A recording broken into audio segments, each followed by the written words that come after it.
બગસરા શહેરમાં ધરતી રક્ષા પ્રાકૃતિક મોલનો શુભારંભ કરાયો। ઝેરમુક્ત ખોરાક લોકોને સરળતાથી મળે તેવા આશયથી મોલને સંતો મહંતો અને આગેવાનીની ઉપસ્થિતિમાં રિબિન કાપી ખુલ્લો મૂકવામાં આવ્યો હતો।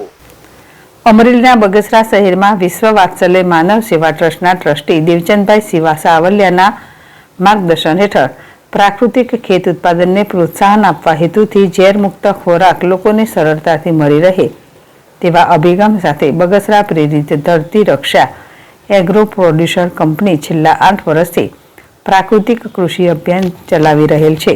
ખેડૂતોનો ખેત ઉત્પાદન ખર્ચ ઘટે અને રાસાયણ ખાતર અને જંતુનાશક દવા મુક્ત ખેતી ખેડૂતો કરતા થાય તેવી દિશામાં પ્રયત્નશીલ આ અભિયાન અંતર્ગત પ્રાકૃતિક ખેત ઉત્પાદનને પ્રોત્સાહન આપવા તેમજ ઝેરમુક્ત ખોરાક લોકોને સરળતાથી મળી રહે તેવા શુભ આશયથી સ્વામિનારાયણ મંદિરના સ્વામી વિવેક સ્વરૂપ સ્વામી, પ્રફુલભાઈ સેજરિયા, કુલદીપભાઈ દીક્ષિત, પ્રતિષ્ઠિત પ્રકૃતિ પ્રેમી આગેવાનો, ખેડૂતો, મહિલા મંડળની બહેનો ઉપસ્થિતિમાં મોલને ખુલ્લો મૂકવામાં આવેલ।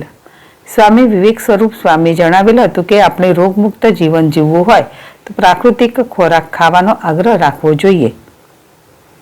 જો આ બાબતે આપણે ધ્યાન નહીં રાખીએ તો ઘેર ઘેર કેન્સર પીડિત દર્દીના ખાટલા જોવા મળશે।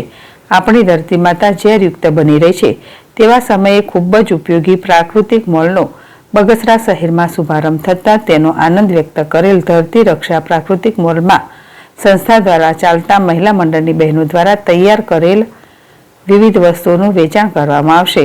તાલુકામાં લોકોની સારી સુખાકારી માટે પ્રારંભ કરેલ મોલની સેવાને સૌએ બિરદાવેલ હોવાનું મહેન્દ્રભાઈ પાથરે જણાવ્યું હતું। અશોક મણવર, ZSTV, અમરેલી।